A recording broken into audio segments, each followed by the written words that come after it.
જમીન દલાલ અને ફ્રૂટના વેપારી નવાઝને રાત્રિના સમયે આતરી તમંચાની અણીએ 4 કરોડની ખંડરી માંગનાર અલ્તાફ પટેલ અને વિપુલ ગાજીપરા ગેંગના ઝડપાયેલા આરોપી અબ્દુલ્લા માંજરા ડાંગરને કોર્ટે એડવોકેટ કલ્પેશ દેસાઈ અને જફર બેલાવાલાની દલીલોને ગ્રાહ્ય રાખી જામીન મુક્ત કરતો હુકમ કર્યો હતો।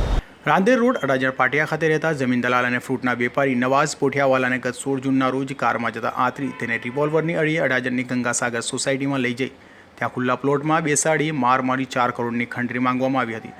અલ્તાફ પટેલ અને વિપુલ ગાજીપરા ગેંગના સાગરેતો અબ્દુલ કાદિર ઉર્ફે અબ્દુલ્લા માંજરો ડાંગર, ગયાસ ઉર્ફે ભૂરા શેખ, ઝુબેર સહિતનાઓએ ખંડરીની માંગ કરી હતી। જે મામલે નવાઝ પોઠિયાવાલાએ રાંદેર પોલીસ મથકે ફરિયાદ નોંધાવી હતી અને પોલીસે તાત્કાલિક તપાસ હાથ ધરી આરોપીઓમાંથી એક અબ્દુલ કાદિર ઉર્ફે અબ્દુલ્લા માંજરો ડાંગરને ઝડપી પાડ્યો હતો અને કોર્ટમાં રજૂ કર્યો હતો, જ્યાં 14 દિવસના રિમાન્ડની માંગ કરી હતી, જો કે કોર્ટે આરોપીના 10 દિવસના રિમાન્ડ મંજૂર કર્યા હતા।